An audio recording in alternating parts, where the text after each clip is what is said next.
मैंने कोर्स किया है गेम डेवलपमेंट का और उसके फाइनल प्रोजेक्ट के तौर पर मैंने एक वीआर गेम बनाया। तो बहुत सारे आइडियाज़ थे स्टार्ट में कि मैं कौन सा वीआर गेम बनाऊं। एंड लास्ट टाइम जो है मैंने कोशिश किया था एक मून के ऊपर लाइक एस्ट्रोनॉट के पॉइंट ऑफ व्यू से गेम बनाने की कोशिश की थी। और वो जो है ऑलरेडी मैं एक यूनिक आइडिया था, क्योंकि स्पेस में जो है जो एक यूनिक फीलिंग आती, क्योंकि वीआर में था तो वो ज़्यादा इमर्सिव भी होता। उससे पहले कर चुका था तो इस साल कुछ डिफरेंट सोचने की कोशिश की थी।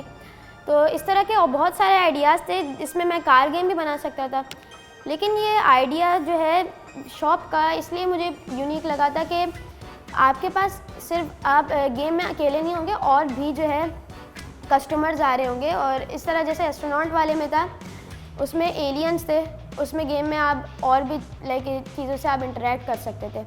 और इस तरह इसीलिए मैंने ये वाला आइडिया चूज़ किया। बेसिकली ये ज़मीन में नहीं है गेम, जो है आपने देखा होगा एक स्काई आ रहा होता है और आप एक फ्लोटिंग आइलैंड होता है उसके ऊपर जो है, क्योंकि इस फ्लोटिंग आइलैंड वाले आइडिया से मैं पहले थोड़ा इंस्पायर्ड था।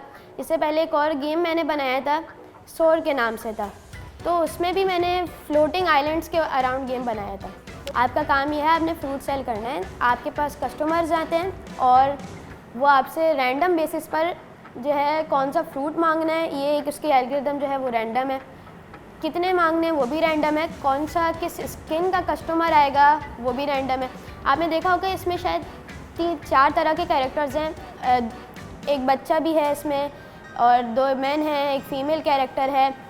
इस तरह इसमें एप्पल्स हैं, बनाना, ऑरेंज और पियर, ये हैं। और ये अप टू आपसे 5 फ्रूट्स एक टाइम पे मांग सकता है। जो भी चीज़ रियलिटी में होती है बेसिकली वो चीज़ वर्चुअल में कन्वर्ट होके वहाँ पे भी वो एक्शन परफॉर्म होता है। हम इस तरह के वीआर जो होते हैं वो सबसे पहले गूगल ने स्टार्ट किया था गूगल कार्डबोर्ड के साथ, और जो है उसका एक पैकेज आता है तो उसमें कुछ ऐसी चीज़ें होती हैं कि ये इसको वीआर कंपैटिबल कर देता है।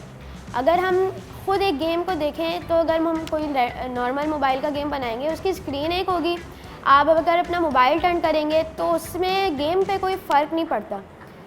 और जाहिर है एक लेंस के साथ जो है ये साथ में चल सकता है। इसकी स्क्रीन थोड़ी सी बल्जिंग टाइप, इसका जो आप एग्जैक्टली हाफ नहीं हुआ है, थोड़ा सा जो एक स्क्रीन है वो बल्ज हुई हुई है, तो दूसरी स्क्रीन है वो राइट आई के हिसाब से, लेफ़्ट वाली स्क्रीन जो है वो लेफ़्ट आई के हिसाब से होती है। अभी जो आप इस गेम को देख रहे हैं उसमें जो है 2 स्क्रीन आ रही होंगी बल्जिंग सी।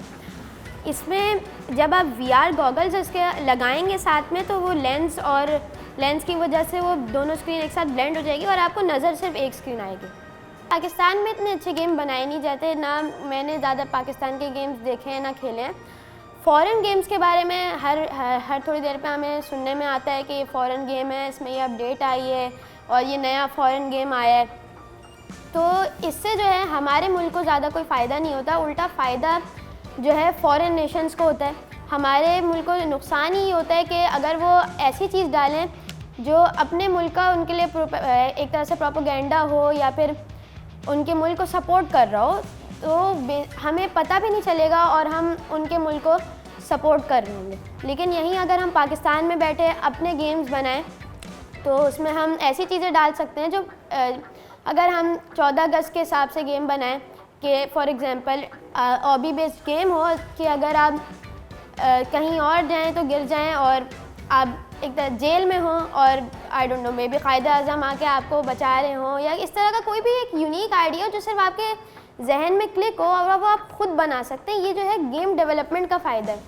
और अगर हम गेम बनाएं ऐसे जो कि एजुकेशनल हैं, उसमें फिर ये गेम जो है आपको नुकसान देने के बजाय फ़ायदा भी देने लगेंगे। ये जो है वीआर गेम डेवलपमेंट का एक बहुत बड़ा फ़ायदा है कि अगर आपने ये स्किल सीख ली तो, क्योंकि गेम्स का बहुत क्रेज़ है और बहुत सारे बच्चों को शौक़ है गेम्स खेलने का, तो अगर हम उनको राइट मैसेज दें, अगर हम उनको एजुकेशनल गेम्स दें, ऐसे गेम्स दें जिसमें वायलेंस नहीं हो, इर्रेलेवेंट चीज़ें नहीं हो, तो फिर वो उनके लिए भी बेहतर होएगा।